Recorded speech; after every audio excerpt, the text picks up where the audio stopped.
அனைவருக்கும் அன்பு வணக்கம். தி வீக்லி பஞ்ச் இந்த நிகழ்ச்சியில் மீண்டும் உங்களை சந்திப்பதில் மிக்க மகிழ்ச்சி நண்பர்களே.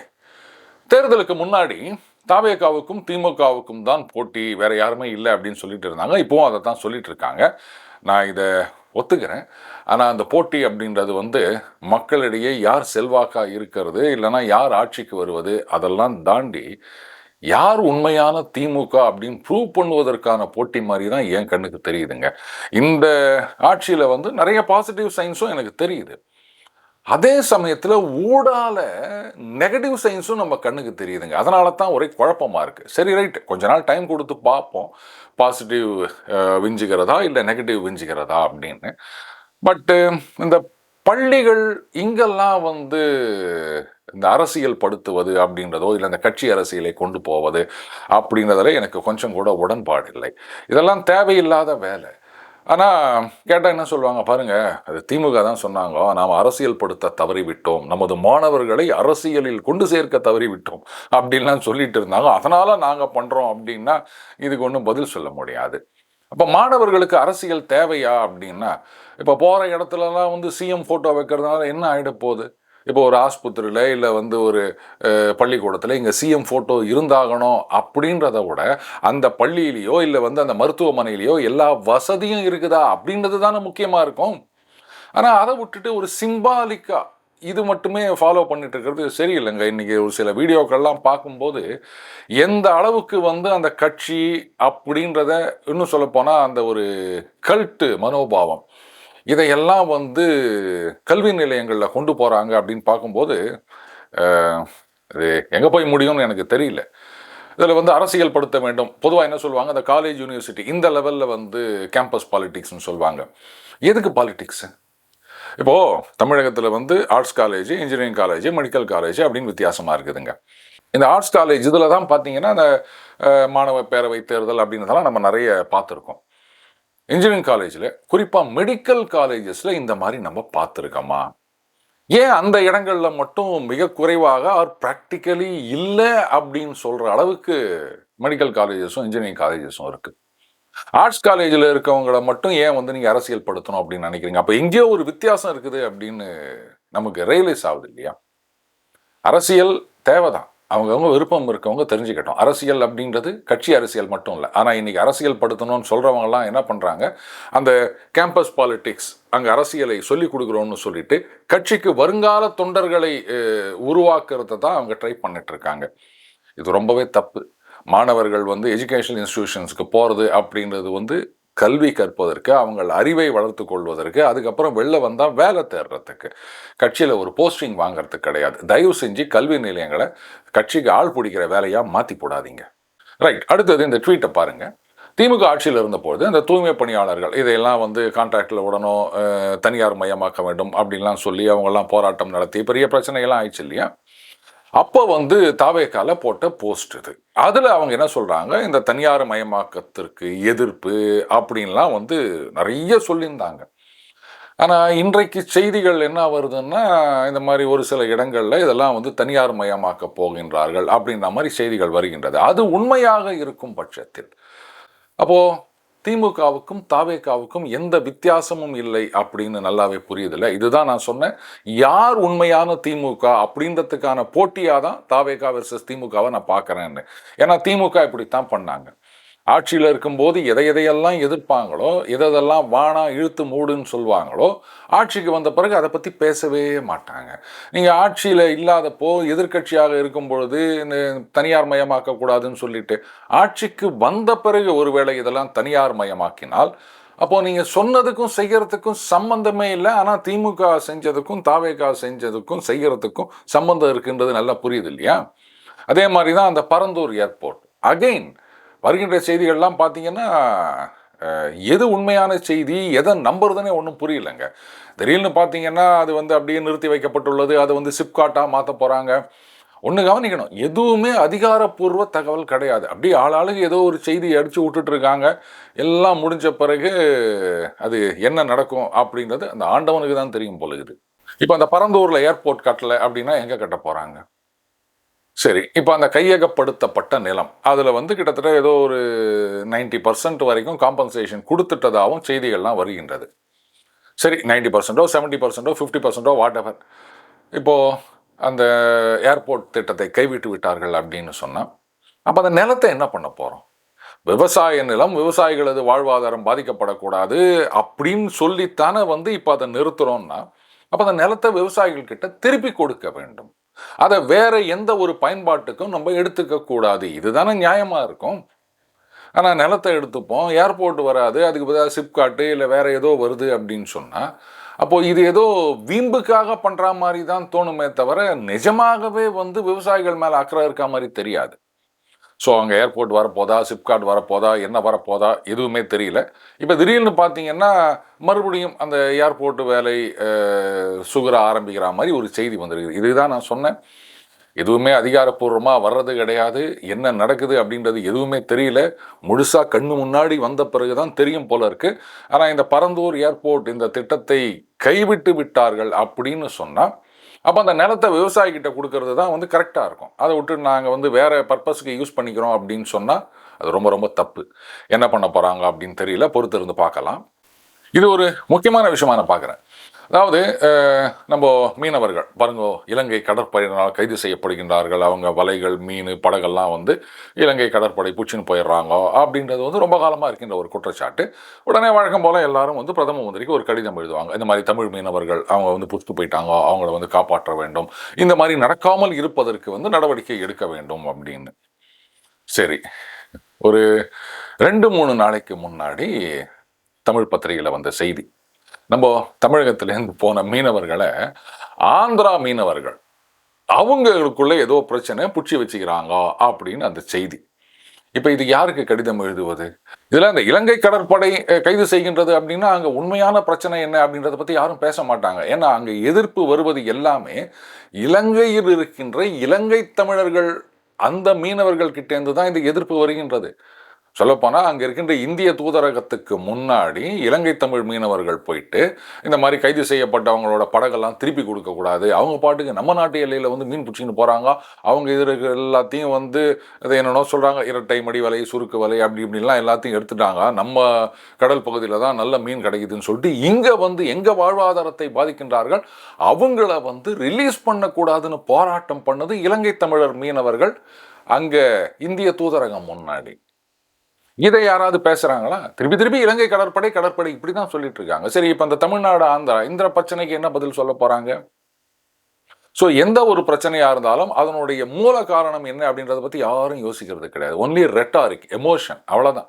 எல்லாமே அரசியலா பார்க்கறதுனால எந்த பிரச்சனையும் எத்தனை வருஷம் ஆனாலும் அது தீர்வு கிடைப்பது கிடையாது. என்னைக்குதான் இது மாறப்போதோ தெரியல. அடுத்தது இந்த சட்டசபை நிகழ்வுகள் நேரலை அப்படின்றது, லைவ் டெலிகாஸ்ட் அப்படி சொன்னாதான் நமக்கு புரியும்.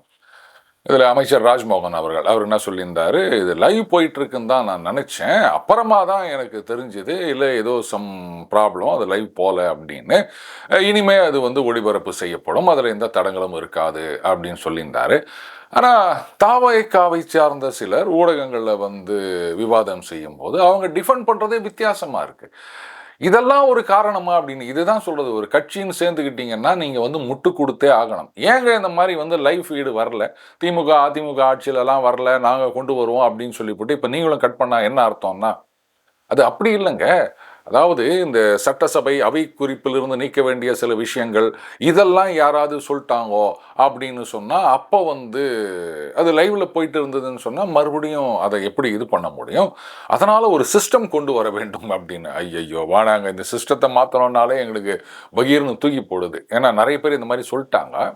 அப்போது அவங்க ஆட்சியிலையும் அப்படி தானே, அவங்க அப்படி சொல்லலை, அந்த காரணம் சொல்லலை அப்படின்றத பூசி மழுப்புறாங்க. இதில் பார்த்தீங்கன்னா முட்டு கொடுக்குறவங்க இப்படி ஒரு காரணம் சொல்கிறாங்க.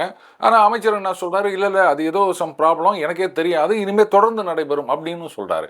அப்போ முட்டு கொடுத்தவங்க எங்கே கொண்டு போய் மூஞ்ச வச்சுப்பாங்க, இப்படி ஒரு முட்டு கொடுத்துட்டோமே அப்படின்னு. இப்படி தான் நடந்துட்டுருக்கு. ஒரு ஆட்சிக்கு கெட்ட பேரை உண்டாக்கணும் அப்படின்னு சொன்னால் எதிர்கட்சிகள் தேவையில்லை. இந்த மாதிரி முட்டு கொடுக்குறாங்க பாருங்க, இவங்க தான் ஆட்சியை வந்து அப்படியே கபால்னு கீழே கொண்டு போய் தள்ளுறது. திமுக ஆட்சியில் இப்படித்தான் பண்ணாங்க. ஆனால் தாவேக்கா இதை பார்த்து பாடம் கற்றுக்கினதான் தெரியல. இப்போ தானே வந்திருக்காங்க, சரி பார்ப்போம். அடுத்தது இந்தியன் யூனியன் முஸ்லீம் லீக் அவர்களும் வந்து திமுக கூட்டணியிலிருந்து விலகுகிறோம் அப்படின்னு அறிவித்து விட்டார்கள். இப்போ திமுக வந்து தன்னந்தனியாக இல்லை, அந்த 23 கட்சியில் ஒரு 4-5 கட்சி தான் போயிருக்கு அப்படின்னு நினைக்கிறேன். இன்னும் சில கட்சிகள் இருக்குது. சார் அந்த கட்சி எந்த கட்சி அப்படின்னு தயவு செஞ்சு என்னை கேட்டுறாதீங்க, அவங்களையே கேட்டால் வந்து கொஞ்சம் யோசிப்பாங்க அப்படின்னு நினைக்கிறேன்.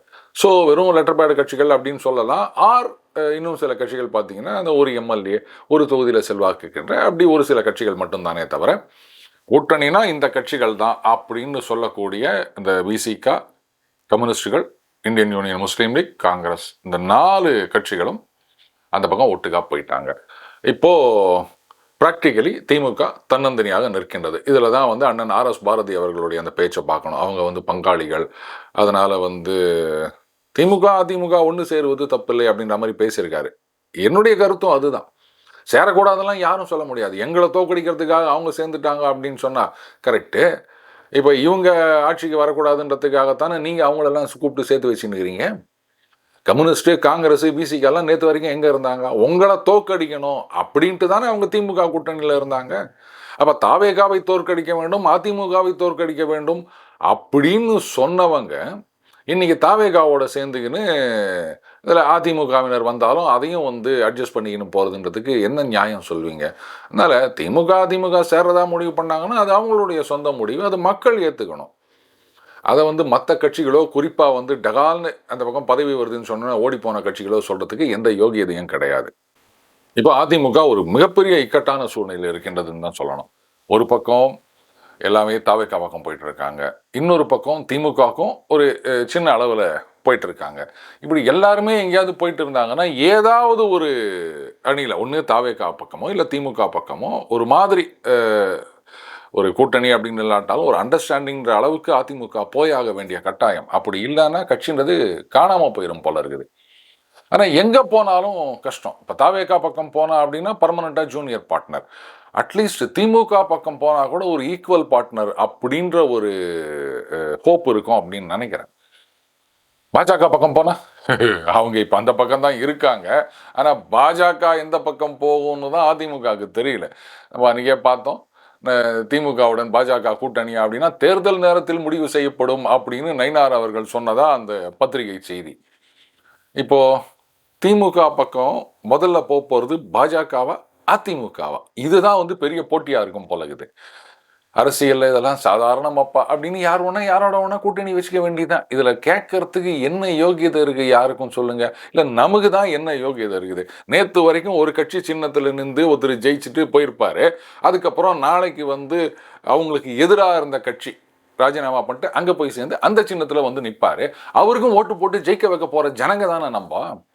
அப்புறம் இவங்களை மட்டும் நீங்க அவங்களோட சேர்றீங்க, அவங்க அவங்களோட சேர்றீங்கன்னு கேட்கறதுக்கு மக்களுக்கே யோகியதை இல்லை. அப்புறம் தானே அரசியல் கட்சிகளுக்கு இருக்குது.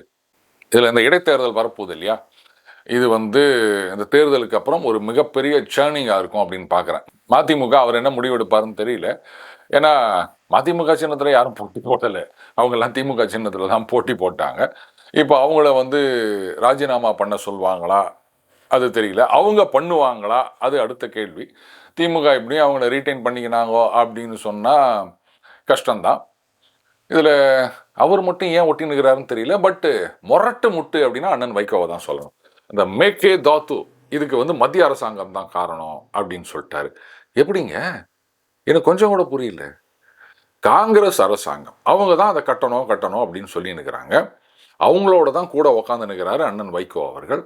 அப்புறம் வந்து மத்திய அரசாங்கம் தான் பொறுப்பு, அவங்க தான் வந்து இது மாதிரி பண்ணுறாங்க அப்படின்னு சொன்னால் முட்டு கொடுக்கறதுக்கு ஒரு அளவே இல்லையா? இவர் தான் சொன்னார், ஸ்டாலின் அவர்களை கடைசி வரைக்கும் உடனிருந்து நான் பாதுகாப்பேன் அப்படின்னு கலைஞருக்கு வாக்கு கொடுத்துருக்கேன் அப்படின்னு. கேவலமாக இருக்குதுங்க. இந்த மாதிரி அரசியல்வாதிகள் இந்த மாதிரி முட்டு கொடுக்கறது கேவலம் கிடையாது. இவங்களுக்கெல்லாம் நம்ம ஓட்டு போட்டு அவங்கள ஜெயிக்க வச்சு கொண்டு போய் உட்கார வைக்கிறோம் பாருங்க, நாம தான் கேவலமான ஜந்துக்கள்னு சொல்வேன். ஜந்துக்கள்னும் போது தான் இந்த கரப்பாம்பூச்சி பார்ட்டி. ஆமாம், இவங்க வந்து மறுபடியும் ஏதோ பிரச்சனைலாம் பண்ணின்னு வராங்க. இப்போ அவங்களுடைய கோரிக்கைகள்லாம் வந்து தர்மேந்திர பிரதான் அவர்கள் வந்து ராஜினாமா பண்ண வேண்டும் அப்படின்றத தாண்டி இன்னும் என்னென்னவோ போய் நிற்குதுங்க.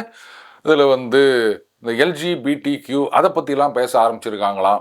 அதுக்கப்புறம் ஆண்களும் வந்து புடவை அணிந்து கொள்ள உரிமை வேண்டும். இதில் என்ன உரிமை வேண்டி கிடக்குதுன்னு தெரியல. கட்டின்னு போங்களேன், ஏன் நம்ம விவேக் அவர்கள் வந்து நைட்டி போட்டுக்கலையா, பாவாடை கட்டிக்கலையா, இப்படிலாம் சினிமாவில் நடிக்கலையா? யார் உங்களை தடுத்தாங்க? அவங்க இஷ்டம், அவங்க கட்டிக்காங்க. இன்னைக்கு சில இந்த யூடியூப் சேனல்லாம் பார்த்தீங்கன்னா, ஆண்கள் வந்து பெண்கள் மாதிரி உடை அணிந்து கொண்டு வருகின்றார்கள். அதையும் ஜனங்க ரசிக்கிறாங்க. உங்களை யார் வந்து தடுத்தது? அப்போ இதுலேருந்தே புரியுது இல்லையா, கரப்பாம்பூச்சியோடைய நோக்கம் அப்படின்றது வேற. அவங்க சொல்கிறாங்க, அது பாருங்க நேபாளம் மாதிரி நம்ம செய்வோம் அப்படின்னு. நேபாளமே இப்போ ஆடி போய் கிடக்குது. ஏன்னா அங்கே அந்த ராப் பாடகரா, ஆமாம், அவர் ஒருத்தர் ஆட்சிக்கு வந்துட்டார் இல்லையா, வந்துட்டு என்னோ ரொம்ப தீவிரமான நினச்சின்னு நம்ம பண்ணால் இந்தியா அப்படிலாம் சரண்டர் ஆகிடும்ட்டு என்னென்னோ இந்தியாவுக்கு எதிரானதெல்லாம் போட்டு வந்தார். இந்தியாவிலேருந்து 100 ரூபாய்க்கு மேலே வந்தால் எல்லாத்துக்கும் வரி அப்படின்னாரு. இப்போ என்ன பண்ணிட்டோம், நேபாளத்திலேருந்து வருகின்ற அந்த தேயிலை இருக்குது பாருங்க, இதெல்லாம் வந்து குவாலிட்டி கண்ட்ரோல், அதை வந்து ஸ்ட்ரிக்டாக நம்ம இம்ப்ளிமெண்ட் பண்ண உடனே அங்கே ஏராளமாக தேயிலை தேங்கி கிடக்குது நேபாளத்தில். இப்போது சர்ப்ளஸ் ஸ்டாக்கு. அதனால் என்ன ஆகிப்போச்சு, இனிமே வந்து இதை எங்கே வைக்கிறது அப்படின்னு சொல்லிட்டு அவங்களுக்கெல்லாம் வேலை இல்லை, கொஞ்ச நாள் நீங்கள் வீட்டில் இருங்கோ அப்படின்ட்டாங்க. இங்கே ஜனங்கள்லாம் இப்போ கொதிச்சு போய் கிடக்குறாங்க. ஏங்க நீங்கள் வந்து ஒரு லேண்ட் லாக்டு கண்ட்ரி. அண்டு சீனாவை பொறுத்த வரைக்கும் அவன் கடன் கொடுத்தாலும் அந்த மீட்டர் வட்டி, ராக்கெட் வட்டி எல்லாம் தாண்டி அவனுடைய வட்டின்றது தெரியும். அவங்ககிட்ட கடன் வாங்கினவங்க அத்தோடு அழிஞ்சாங்கன்றதும் நம்ம பல நாடுகளை நம்ம பார்த்துட்டு இருக்கோம். அப்படி இருக்கச்ச உங்களுக்கு வந்து இவ்வளோ வருஷமாக ஃப்ரெண்ட்லியாக இருந்து எல்லா உதவிகளையும் செய்துட்டு இருக்க ஒரு நாடு இந்தியா, அவங்கக்கிட்டே நீங்கள் முறைச்சிக்கினீங்க அப்படின்னா அவஸ்தைப்படுங்க. பங்களாதேஷ் வந்து இது மாதிரி தான் முறைச்சிக்கினாங்க, இப்போ அவஸ்தைப்பட்டு உட்காந்து நிற்கிறாங்க. அந்த மாதிரி நேபாளமும் நாங்களும் இப்படி தான் போவோம்னா போங்க, உங்கள் சௌகரியம் அது. ரைட். இது நடுவில் நிறைய நண்பர்கள் பிறந்தநாள் வாழ்த்து சொல்லியிருந்தாங்க. எல்லாருக்கும் எனது மனமார்ந்த நன்றி. ஆனால் நான் இந்த மாதிரிலாம் வந்து பிறந்தநாள் கொண்டாடுறதெல்லாம் கிடையாதுங்க. அந்த ஸ்பெக்ட்ரம் சேனலில் ராம்ஸ் சும்மா இல்லாமல் ஒரு கார்டை போட்டான். ஸோ அதில் வந்து எல்லா நண்பர்களுக்கும் தெரிந்து விட்டது. அது வாட்ஸ்அப்லேயும் நிறைய பேர் வாழ்த்து தெரிவித்திருந்தார்கள். அதுக்கப்புறம் கமெண்ட்லேயும் நிறைய பேர் சொல்லியிருந்தாங்க. எல்லாருக்கும் மறுபடியும் எனது மனமார்ந்த நன்றி. ஆனால் நான் அந்த மாதிரிலாம் வந்து செலிப்ரேட் பண்ணுற ஆளெல்லாம் கிடையாதுங்க. அது சின்ன வயசில் வந்து செலிப்ரேட் பண்ணுறதுக்கு வசதி இல்லை. இப்போ வந்து அது அப்படியே பழக்கமாகி விட்டது. என்ன பிறந்தநாள் அப்படின்னா இந்த ஆதரவற்ற குழந்தைகள், முதியோர், அவங்களுக்கு என்னால் ஏதோ முடிஞ்சதை பண்ணுறது, அவ்வளோதான். மற்றபடி கோவிலுக்கு போவோம், இதுதான். இதை தவிர வந்து அண்ணன் அரசியல் ஞானி ராகுல் காந்தி அவர்கள் மாதிரி பெரிய செலிப்ரேஷன்லாம் நமக்கு கிடையாதுங்க. அவருக்கு எனக்கும் அந்த ஒரு நாள் தான் வித்தியாசம் பர்த்டேல. இருங்க டேட்டில் மட்டும் தானே தவிர எனக்கு முன்னாடி 2 வருஷத்துக்கு முன்னாடியே பிறந்துட்டார். ஸோ என்றைக்கும் அவர் என்னுடைய அண்ணன் தான்.